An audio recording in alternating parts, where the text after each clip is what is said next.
what's up guys? This is Kyle with Elevated Inspection Services. Going to do a quick video today on how to winterize your sprinkler system. Stay tuned. So as you can see, it's fall time, leaves are coming down, temperatures are dropping, and winter is right around the corner. And so the reason why we winterize sprinkler systems is to get all the water out of the irrigation system, because any water left in there can potentially freeze, turn to ice, expand and contract, and crack your lines, crack valves, and just wreak havoc on your irrigation system. So I'm going to show you real quick on how it's done. So on this system here, we've got a secondary water system, which means it's running from canal water. Not every city and county has this. So here we've got the secondary line coming in with a filter because it's very dirty water. I'll show you how to clean that as well. So this is actually where we're going to tap into today. So as you can see here, we have this ball valve, and typically you could quarter turn this to shut the water off to the system. However, this one is very corroded. I hit it with some PV blaster and some other things and I cannot get it to turn, but luckily the city just installed these secondary water meters to meter the water so people don't just go crazy and we can conserve a little bit better. So there is a shut off here that I'm going to turn and shut the water off to the system.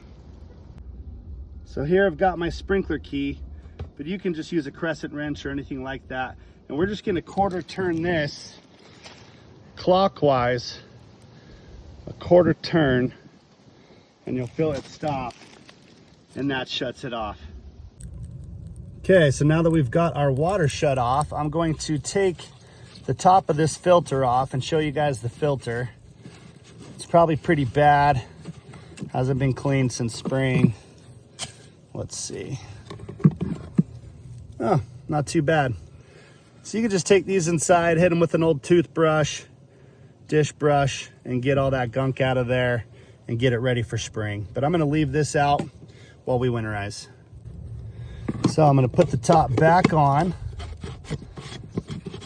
and like I mentioned before, I'm going to take off this white cap, and that's where we're going to hook our air into.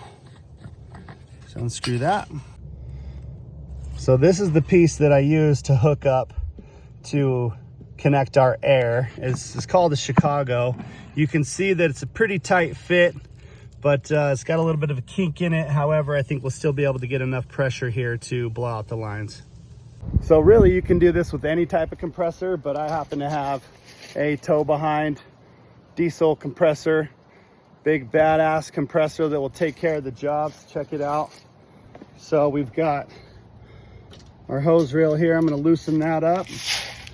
I'm going to disconnect this, and I'm just going to roll the air out, because this is how the pros do it. So I've got the air connected. Now we're ready to go. So real quick, before I get the air going, I'm going to show you guys there's a couple different ways to supply the air through each zone, through each valve, through each station, whatever you want to call it. You can do it automatically from the timer while the air is on by running a manual run through each station. But when you have enough air pressure, it's just more efficient to open up multiple valves at a time. And so what I'm doing here is these little bleeder screws here on these Rainbird valves. They got them on Hunter valves and some other valves as well. We're just going to give those a little turn counterclockwise. You can also turn the solenoid about a half turn counterclockwise, and that will open up the valve as well. So we've got two valves open right now, and we're ready for air. So we're going to fire this bad boy up. We're going to turn it on for a few seconds. Let the glow plugs warm up because it's a diesel engine. I ran it a little bit earlier today, so it should be pretty close. Let's start this bad boy. Let's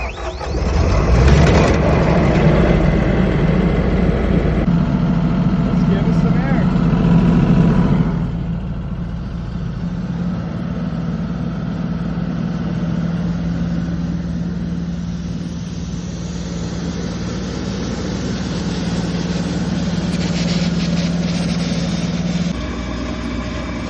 So now that those lines look pretty good, let's open up another one.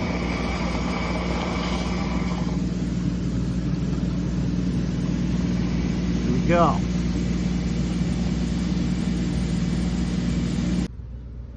So as I mentioned before, you can also do this from the timer to run through each stations by setting it to manual. Usually 2-3 minutes is good for each station, but let's do 4 for good measure.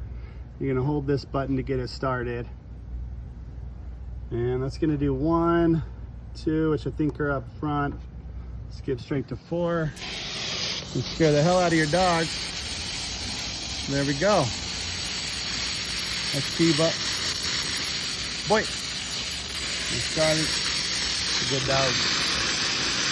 Beautiful. Beautiful.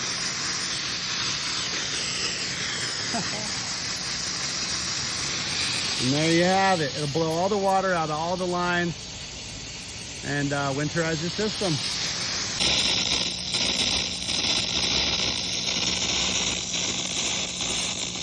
So you're just gonna want to run it so all the water's out. It's just flowing air or light mist.